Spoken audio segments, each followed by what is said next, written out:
Hello, I'm Ryan Cook, and this is Civic Tech Chat, a podcast about the civic technology movement.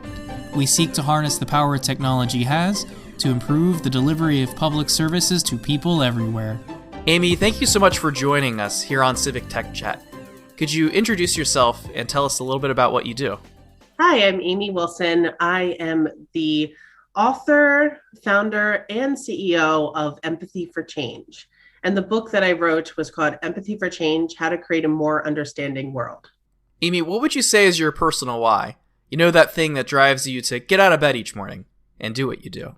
Yeah, I would say that it's definitely related to my book. And when I released it about 2.5 months ago, it just like, it speaks to my heart and who I am as a person. And when you bring in these two concepts, empathy and change, that's who I am. So number one, it's in the empathy side of things, I'm an empath. I'm also a highly sensitive person. And I also have a lot of empathy. That's my biggest strength. And if you take the Gallup Strength Finders test, you take all those things and it spouts out what it is for you. So empathy is the number one strength. And I thought I was like, what is this crap? Right. when I got it, I was like, empathy. But then as I've gotten older and gone and done my work, done this work, I realized that empathy is my superpower, and my extra superpower. And then also change is another theme that's throughout my life. I am a change maker. I am a public entrepreneur. And I also, I've been a director of innovation in many different aspects. And so I always change and try to challenge the status quo, which is kind of sometimes to my detriment and sometimes to my success. Are there any pieces of media, whether a podcast, book, video, or some other such thing, that you would recommend the folks listening to go ahead and check out? I write about this one in my book because it's so important. It's great storytelling. It's a through line from NPR. Not sure if you've heard of it, but the whole theme behind it is to look to the past to understand the present. And it is so educational. Like, I've learned so much about it. Like, I just earlier this week, they had a session on the Black Panther movement and what that means for today. And so there's just so much richness there. And also, as we're going on this journey of like anti-racism, learning about ourselves and who we are, this podcast, which is a smaller, lesser known podcast, but so impactful, called Seeing White, and so good. It's down in from Duke University, I think, and you can look at it on Spotify. They have a playlist around it, but it's really this one. It's a documentary series where it's just looking at like what whiteness is and how that's showing up in the world, and that has been so incredibly like impactful for me. And I share it with so many people, like of so many origins, because they're just like, I didn't know, right? And if you don't know, then you're not going to make change, and you have to have awareness. So those are the ones that like really get me. Oh, and then one last one I love is Hello Monday it's on LinkedIn. It's the changing nature of work.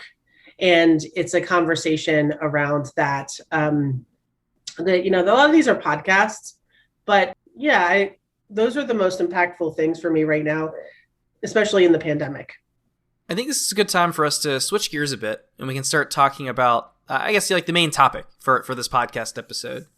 Over the past year, you've released a book, you've found an organization that both share the name Empathy for Change, which I believe you talked a bit about in your personal why. But if we're going to start, I like to start at why with these sorts of conversations. And to start there again, what would you say was your why for like wanting to create both an organization and to write this book?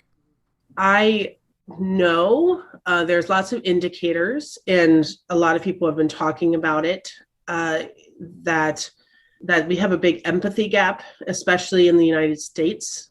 And I go back into history to see where that empathy gap, comes from, but also who historically has talked about it. And I think that empathy gap is creating a lot of challenges for our country today and our world. And so the way I structure the book, which is kind of how I'm like structuring a lot of the things I do in my work in my startup and my collaborative I put together for this, is exploring this thing called the empathy deficit. So the first chapter is really about, our empathy deficit. So owning why do we have empathy deficit? Because there's a lot of misunderstanding around what empathy is. It truly is. And how do you practice it, right? And so it's a skill that anybody can learn, but many people choose not to learn it, right? So just having this awareness around this, that's something that really jumps out to me, because the deeper why for that is I have been in consulting, I've been in working in the White House, I've worked in profits, I've worked in startups, I've done all these different places, and the moments that I felt the most like lost was when I wasn't getting empathy from people, and it wasn't engaging with people in a very authentic way. It felt like it was stilted or something like that was happening, and it gets in the and so I just was like, I know, and stepping into my truth and my experience there, empathy is so crucial to interacting. And I just did a empathy power up yesterday. We talked about empathy as a skill, is like hard skill or soft skill. And what we're finding is that empathy is not a soft skill anymore. It's an essential skill. It always has been, but we've relegated it to this place that seems like it's lesser than. And I think it's just essential skill that we all like have inherently, but we're not really using it in the best way. And we could be doing a lot more healing in the world. And, research is showing that our workplaces, our communities don't have the empathy that we need to thrive. So I was like, what's a better thing to do than to try to have more empathy in the world? That's my why. And we've used that term empathy a whole lot in this conversation so far for good reason. And one thing I found interesting is both on your website and in your book, you talk a bit about trying to define what empathy is. Can you talk a bit about this perspective for folks that are listening? Yeah, so empathy is if you look on the front of my book, it has 3 images. It has a head, a heart, and a hand. And I had this realization that empathy, there's 3 different kinds of empathy. Most people don't know that that's the case. And empathy requires you to have not just, taking somebody's perspective. Or a lot of people say it's when they talk about empathy, it's like I'm, sitting in the shoes of somebody else, right? That's number one thing that people say when they talk about empathy. And for me, that was like, that just seems very nebulous. It's like, I'm just going to how do I do that? What does that mean? How do I feel like you're doing that? And it doesn't seem like it's very action oriented. It's just like, okay, I'm just taking your perspective. And that is really related to the head is called cognitive empathy, which is this brain, how can I take your perspective? But the research is showing that empathy is both a skill and a choice that you made, like I referred to a few minutes ago, is that empathy, since it's a skill and a choice, you can work that muscle. It's like it's going to the empathy gym, right? Some of my colleagues say, you can work that muscle, and it's like building that cognitive empathy. Like, am I taking your perspective in the right way? But the heart piece is where the emotions come in. And what's interesting is that in empathy, it requires you to have an awareness of yourself, how you show up in the world, and also your emotions, right? Can I pick up on, am I feeling sadness? Am I feeling like anger? Am I feeling all these different things? And then recognize that in somebody else. So that's a deeper level of understanding. And then the third one is the hand, which often is, and that one is called That one's called compassionate empathy, or simply compassion. A lot of people talk about, right? And when what that version of empathy says is, it's I'm willing to help you if needed. So you're opening up to them, you're doing the things, you're like taking their perspective, you're feeling them, but you're willing to help. But what I found, and based on my own career in working in change, is that that's great that you're willing to help, but then help, right? Take the action, right? And that's what I'm saying is that after working in innovation for more than a decade and being a director of this, is that really what we're trying to do in innovation, it's such a buzzword, is talk about positive change, creating a better future. And in order to do that, you need to have empathy plus action. So you need to bring those two together. You need to act upon the empathy that we have for each other. And that's been lost, I think, in our society in a bigger way. An idea that you communicate in your media is that this idea that change is more difficult in the modern era or in modern times than it might have been in the past. What is it about the time we live in that makes change harder than maybe, say, in the past sometime? The piece about that is when we talk about change today, because of a number of factors that has happened, globalization, climate change. I was just listening to a podcast this morning about climate change and the stakes that we've got going. There is a lot of complexities that has changed over time. We definitely have more people in the world than we've ever had, right? And it's just getting bigger and larger. Pandemics, right? Like there has been pandemics before, but this one is like very far reaching as well and hitting us in a hard way. So those are specific things that are leading us to having a more complex world. And there's this phrase called VUCA, which stands for, we're living in like a VUCA world, which is volatile, uncertain, complex, and ambiguous. This actually you mentioned earlier, you were in the military. And so it comes from the War College, from the Army War College, I think. And it talks about it. They started realizing in the 1990s that the world is becoming a lot different, right, than we have seen in the past, and more complex. And so in order for us to change, we need to understand and sense what the world is doing. And often we talk about solutions and problems and solutions. Like there's a silver bullet solution to everything that we do. And I see this all the time in innovation. It's like, okay, you have a problem and a solution.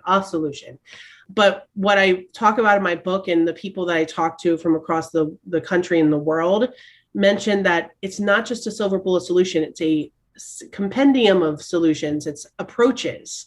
And then those approaches that are happening in the world need to be tested and make sure that you're having the right impact that you're having on the world. And the last thing I'll say about this is that what's really interesting is that what's happening with the Chauvin trial and like death of George Floyd, and there's a lot more awareness of like white supremacy culture and how that's showing up in our world. That adds a level of complexity because it is showing that the systems that we're in is broken. And the system is creating the space for us. And so because we're affected by the system, that adds another level of complexity that we're examining now, right? And that makes things so much harder to do change, but it's necessary. And that's the systemic change that we need to do to really make progress. In this VUCA world that you described, that's a new term for me. I'm going to have to remember that one. It's common that we can have systems and cultures that create situations where the incentives are out of whack. If I think back on political science courses I've taken, what that makes me think of is these situations where you can have like coordination traps, where it's like there's people that have to, if they would coordinate their actions, they would end up in a place that was like a better social good, but the incentives make it hard to do that. So you end up in a place that's less preferred. Or commitment problems, where it's like a similar idea. Maybe like choices have to be made in an order, and if only one person, or one group could commit to what their choice was going to be and communicate, well, then you'd end up in the good spot. But because that doesn't happen, you end up in a less preferred situation. Or even externalities problems, where it's kind of like there's an incentive maybe for inaction. But if everyone decided to all act, well, then we'd end up in, that better spot. And I would be curious to hear your thoughts in those situations and ways to approach driving change in environments that maybe have those sorts of problems already baked in. Yeah. I mean, there's interesting things when, like, for example, when the pandemic happened, it changed a lot of people's, it just took over the entire agendas of organizations. I was working at the time with the city of Oakland in the Aspen Tech Policy Hub, and they had an $80 million shortfall because of COVID.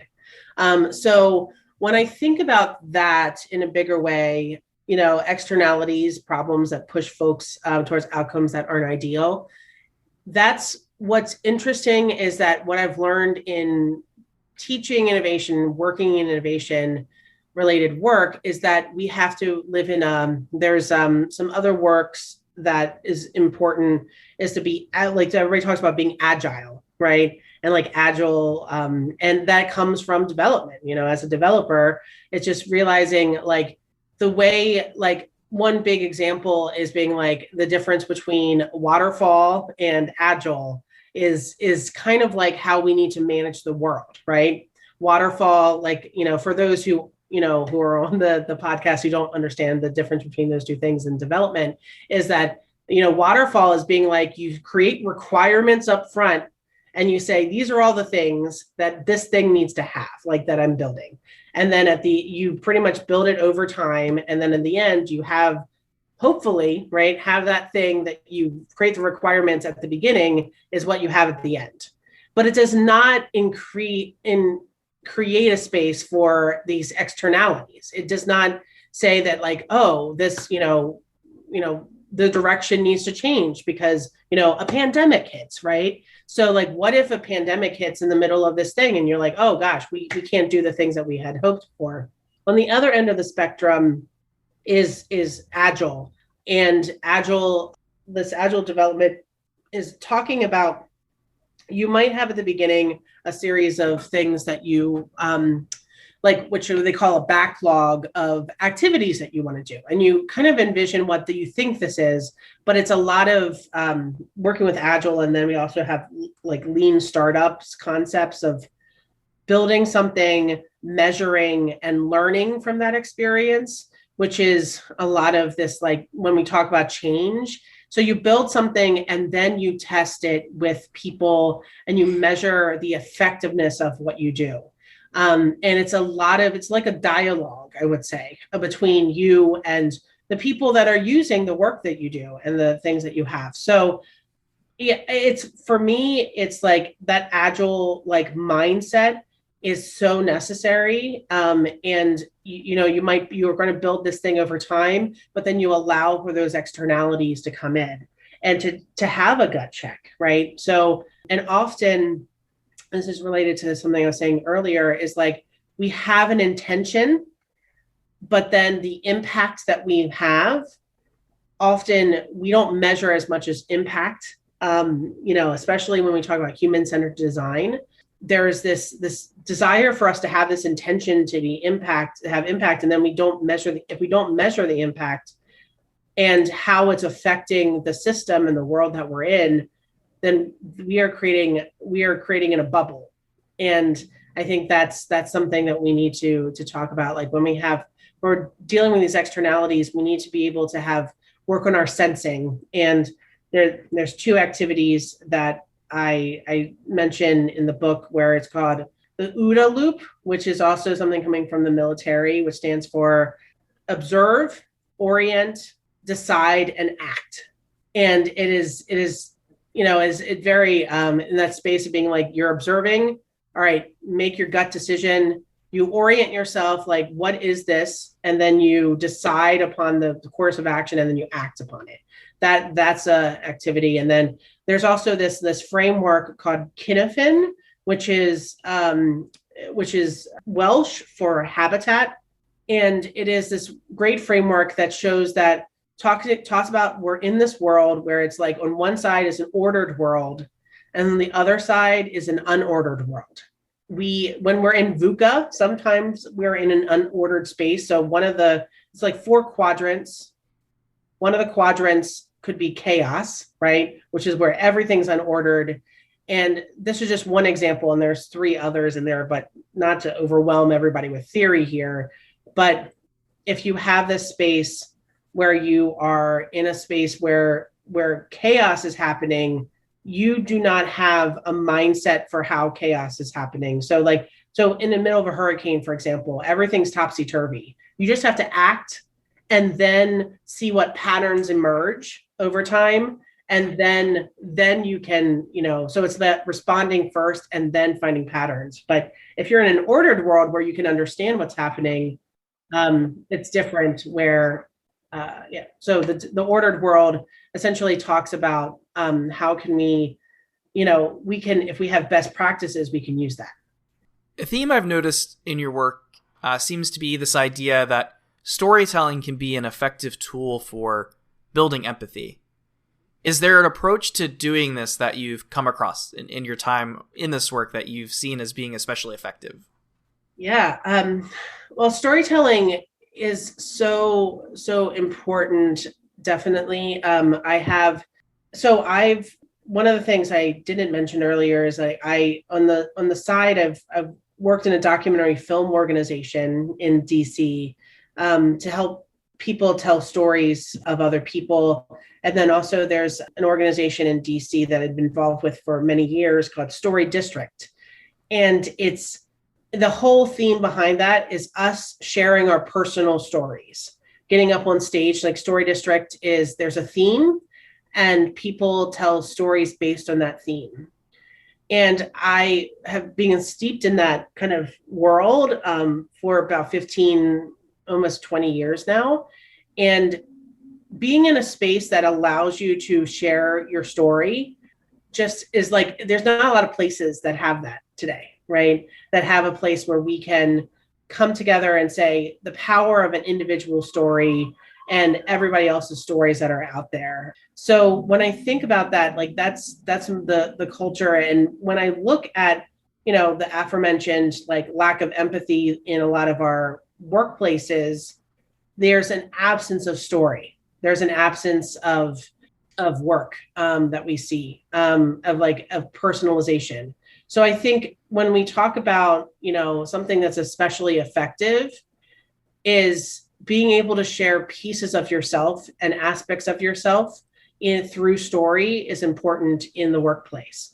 But it's also a mixture of being like trying to figure out who you can trust and who you can trust yourself with that story, because, in a lot of ways, the systems, like I mentioned before, is not working as we want to. It's might be not safe for you to share your story. So how do we get into more spaces where you feel safe and can trust others to have that? So I would say share your story with people, your personal story and things that matter to you with people that you can trust, that you can find in your workplace. As you talk there, something I hear, and this is actually something I think about often in my professional life, is this idea of trying to create a space of psychological safety. So, leading a team of developers, that's often a thing that I'm wondering, like, how can I do that to make sure that, like you're talking about, that they can share a piece of themselves in the work and do so in a way that feels, okay to them. So for others out there that might be wanting to do the same thing, what sort of advice would you give them as they kind of, move towards that goal?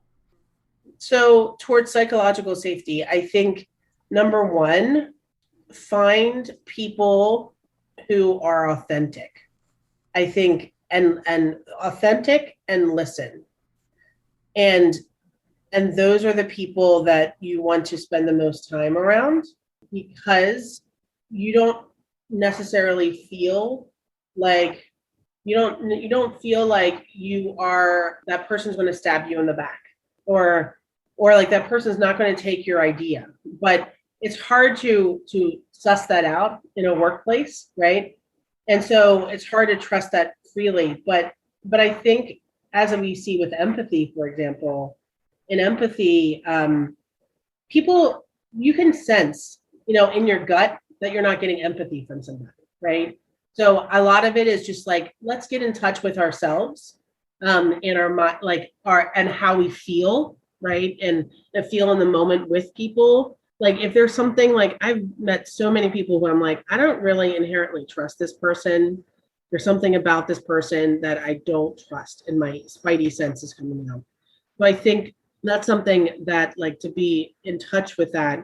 And then also there's a lovely quote that is the person who founded Under Armour says, that trust is earned in droplets and lost in buckets. And that quote, like, is just really something I bring with me. Somebody shared it with me once, and I was like, you know what, like this idea of trust is that the more authentic you are, the more you share your story, the more you are open about, you know what, I'm in the pandemic is happening and I'm struggling, right? When everybody else might be struggling too, that opens a window for you to be able to, as a leader in particular, opens a window to say for others to share. And it's so incredible when you can actually share that. And then on top of that, just listening. Like I just, in my number one thing that I do in one-on-ones with people is just like, I just sit there and listen and repeat back to them what I'm hearing, right? And it's such a space to be like, I feel fully heard. And that's what's really fascinating, is feeling like people, when you repeat back to them what they're saying, like number one, you're able to, say, you have to focus. Number two, they hear what they're saying, so they're able to reflect on what they just said. Thinking about the tools we've talked about so far, I'm reminded of some keynote content I came across when I was doing a little bit of that prep research. And you mentioned this idea of there being a mapping between empathy and equity. So I'd be curious, like, how can we use empathy as a way to support that drive towards equity? That's actually something that's key to one of the things that I've been talking in a lot of the civic tech spaces recently. And I just hosted a clubhouse last week with Code for America on this exact topic. And I'm going to be doing an encore presentation at the Code for America Summit, just snaps to that, on the same topic. And what is happening, so it's kind of an interesting concept, because if we look at the way, so we talk about equity, and usually contrast equity with equality. Equality is equal access to to things, right? And then the second one, equity, is equal outcomes, right?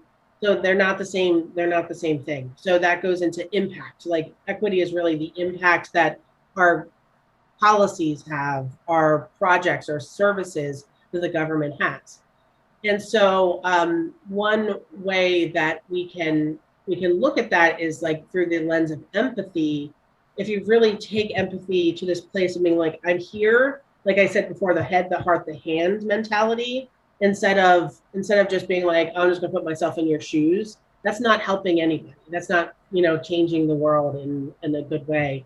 That's just, that's not the best way to think about it when we think about empathy.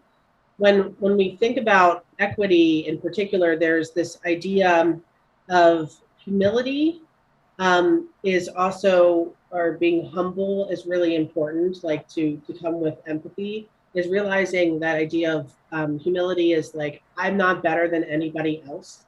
And what's interesting is that first piece of empathy, which is the head, the cognitive empathy, you're not even going to have empathy for somebody if you do not value them as a person, because that's what the research is showing, is that like, you're not even able to do anything more if you don't think that person is valued. And so that brings in this idea of like dignity, that we all have this underlying belief that we're all inherently valuable and have worth just by existing.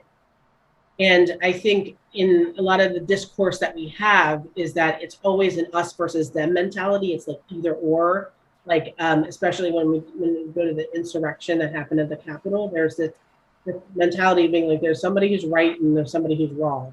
And there's so many gray areas in there. So it's at the end of the day, like empathy and equity go hand in hand, and you need to have both of those together.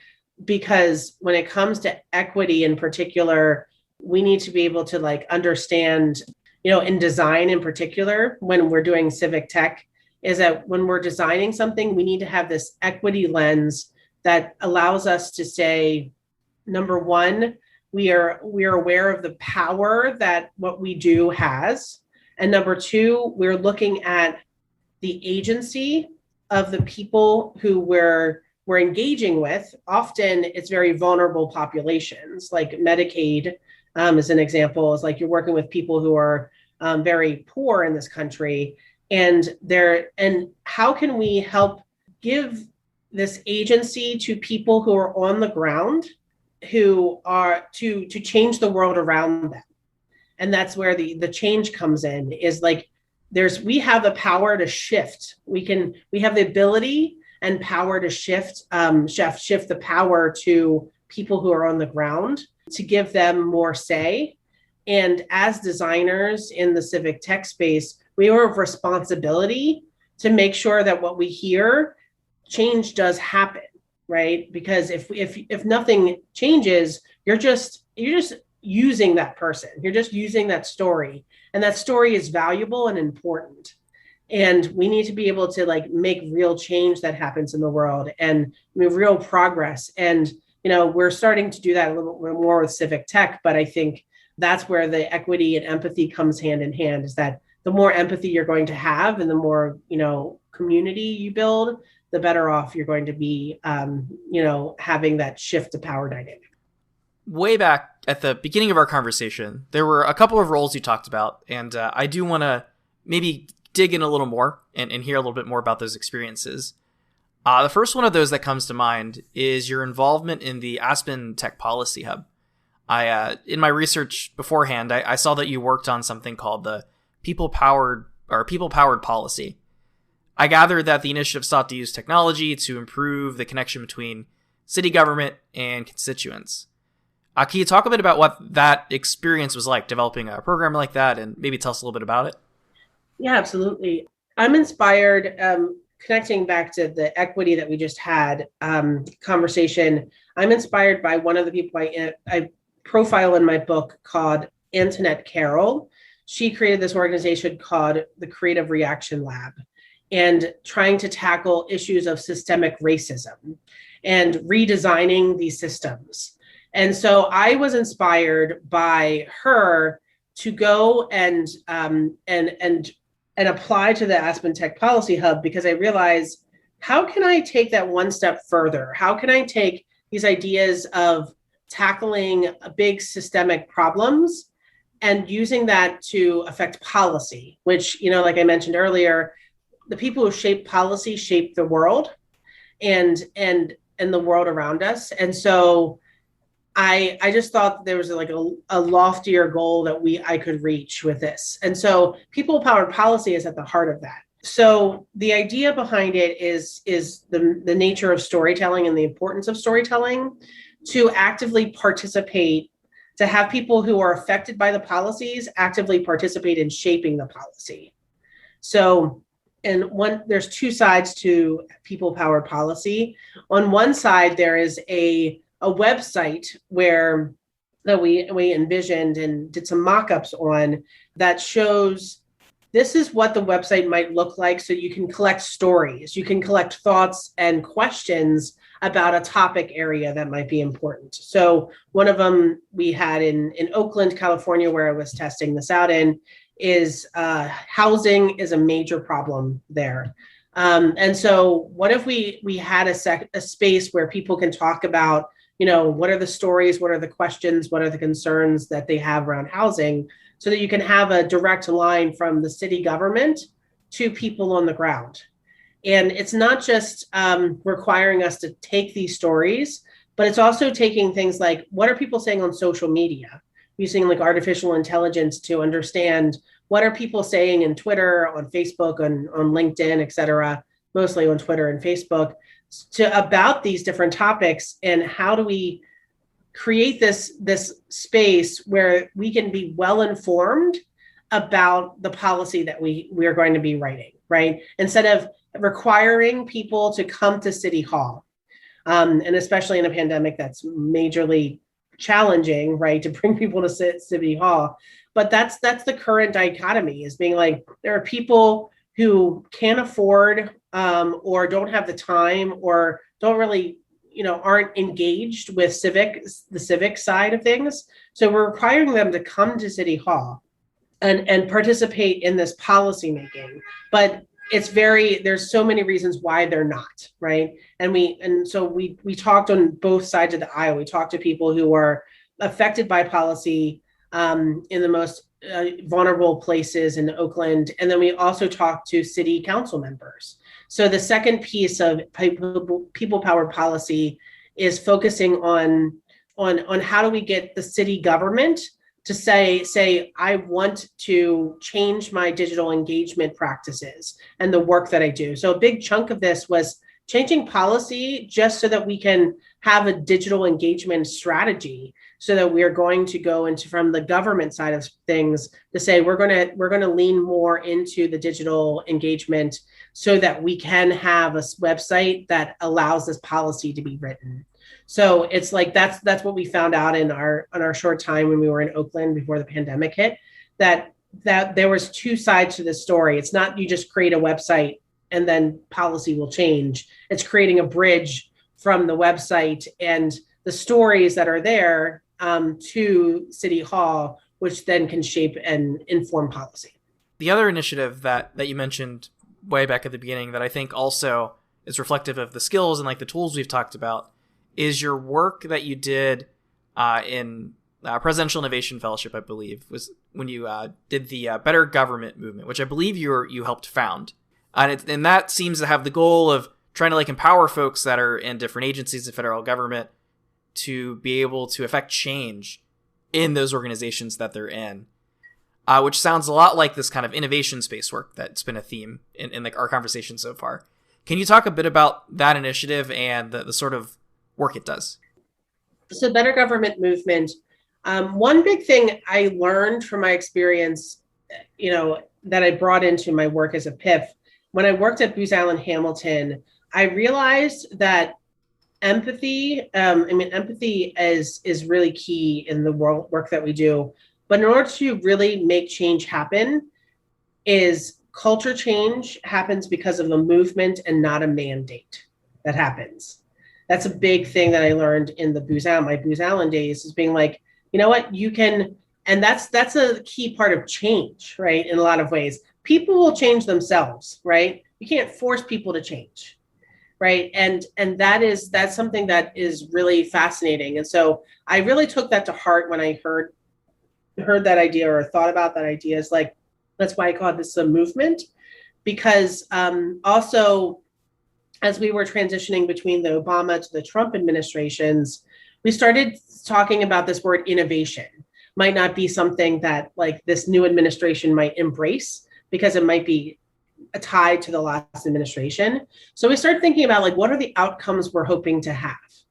And that's where we started talking about better government. At the end of the day, we want to have a government that works for most of the people most of the time, right? Like, and isn't something that is like, is able to serve the people, right? Because it's for the people by the people. And so we think about this in a bigger concept of like with a better government. And so I kind of took this idea of movement and better government together, and started thinking about how can we change it's a power again, this idea of power, and how do we get the power within ourselves as public servants, to actually start stepping up and saying, I'm going to be the change that I want to see in the world. because that's how real change is going to happen in a bigger way. So how do we get a cadre of people who are those change agents in the world and make that bigger change that we want to see in the world? So that was the whole idea behind the Better Government movement, is to build community with each other, and to create a space where they can practice and get better at doing the work that is necessary. So if their agencies don't have that ability to do that, they can practice it with us, and then they can build it in a bigger way. And the last thing I'll say about that with the Better Government movement is, when we talk about the Better Government movement in a bigger way, the work that we did is just like really interesting and incredible. And we would have like a design challenge where we would teach people, different skills, human-centered design, lean, agile, over a series of 16 weeks or so. And they would take real world government problems and tackle those together. So we could have a space where people can feel comfortable. And I forgot the last piece of what I was going to say with that aspect of it. But, that's at the end of the day, is like shifting power within ourselves to know that we have that magic wand, and we can use the magic wand to make change happen. And knowing that you have a community really matters in the world. Amy, as our conversation gets to its tail end here, a thing we try to do on these episodes is leave some space at the end so that you can share with us what you think we should leave this conversation thinking about. Concluding thoughts, as it were. So for you in this conversation we had today, what do you think those are? Yeah, I think for me, the concluding thoughts that I have is the current theme that I have is that, we cannot wait for somebody else to change the world for us. We need to step up and be part of that change that we want to see. Bringing in the Gandhi quote again, like the change we wish to see in the world. And Obama says something to the effect of, we're the ones we've been waiting for. We are the ones who are going to change the world. And that's what I leave my book. My book is on a hopeful note, to say that I give a ton of ways we can go into our society, into our systems, into our individual or even our teams, and be the change we hope to see. So I think that's really what we're doing, and we're seeing a big influx of that happening, and saying people standing up and for things that they value. So I think I just encourage people to join like the movement around like changing government for the better and changing our systems and rethinking as like, is this work that we're doing, is it necessary? And is it important for us to, how important is it for us to build the next iPhone, as opposed to really taking a service that is going to affect millions of people's lives and in a positive way. So I think, I guess it's also a call to action for people to join the civic tech movement, become a presidential innovation fellow. We actually have the PIF program, which is Presidential Innovation Fellow for short. We're hiring. They're doing their hiring right now for it. So I would say, try to join the movement, get a taste of this, and then when you get a taste of it, you're like, oh, I want to keep doing it. So that's kind of where I am in my world. Well, Amy, again, thank you so much for joining us on Civic Tech Chat. I have no doubt folks are going to find some things they can take into their day after hearing this conversation. Yeah, thank you. Thanks for having me.